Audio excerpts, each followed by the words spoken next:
മതങ്ങൾ നമ്മളെ പഠിപ്പിക്കുന്നത് അത് തന്നെയാണ് എന്നുള്ളത് നമ്മളെ ആവർത്തിച്ച് ഓർമ്മിപ്പിക്കുകയാണ്. നമുക്കെല്ലാവർക്കും അറിയാം, അയൽവാസി പട്ടിണി കിടക്കുമ്പോൾ വയറ് നിറച്ച് ഭക്ഷണം കഴിക്കുന്നവൻ എന്നിൽപ്പെട്ടവനല്ല എന്ന് പറഞ്ഞു വെക്കുമ്പോ അവിടെയും കരുണ തന്നെയാണ്, കാരുണ്യം തന്നെയാണ് ഏറ്റവും പ്രധാനപ്പെട്ട മൂല്യമായി ഉയർത്തി കാണിക്കപ്പെടുന്നത്. അതെല്ലാ മതങ്ങളും പറഞ്ഞിട്ടുണ്ട്. നിന്നെപ്പോലെ നിന്റെ അയൽക്കാരനെയും സ്നേഹിക്കാൻ യേശു ക്രിസ്തു പറയുമ്പോ അയൽക്കാരനായ ക്രിസ്ത്യാനി എന്ന് പറഞ്ഞു വെച്ചതായി ആരും നമ്മളെ പഠിപ്പിച്ചിട്ടില്ല.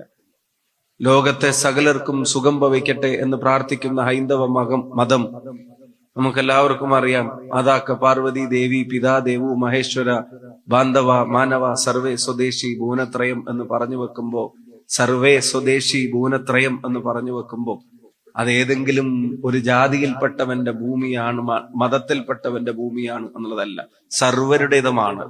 ലോകം തന്നെ തറവാടാണ് എന്നുള്ളതാണ്. അപ്പൊ ആ സർവരുടേതയും എന്നുള്ള വ്യത്യാസത്തിൽ നിന്ന് ഇപ്പൊ പല ആവശ്യങ്ങൾക്ക് വേണ്ടി നടക്കുന്ന ഇന്റർപ്രിട്ടേഷൻസ് ആളുകളെ ഭിന്നിപ്പിക്കാൻ ശ്രമിക്കുമ്പോ, പരിശുദ്ധ പ്രവാചകന്റെ 1500 വർഷങ്ങളെ സംബന്ധിച്ച് നടക്കുന്ന ഒരു സാംസ്കാരിക സമ്മേളനം, ഒരു സംഗമം, അതിൽ കക്ഷി രാഷ്ട്രീയത്തിനും ജാതിമത ചിന്തകൾക്കും വിശ്വാസത്തിന്റെ അതിരുകൾക്കും അപ്പുറത്തേക്ക് എല്ലാവരെയും ചേർത്ത് പിടിച്ച് നാട്ടിലിങ്ങനെ കൂടുമ്പോ ഇത് നാടിന്റെ പൊതു ഇടമായി സ്നേഹത്തിന്റെ സന്ദേശത്തിന്റെ പ്രചരണത്തിന് വേണ്ടി, സൗഹാർദ്ദത്തിന്റെ സന്ദേശത്തിന്റെ പ്രചരണത്തിന് വേണ്ടി ഉപയോഗിക്കപ്പെടുന്നു എന്നുള്ളത് തന്നെയാണ്.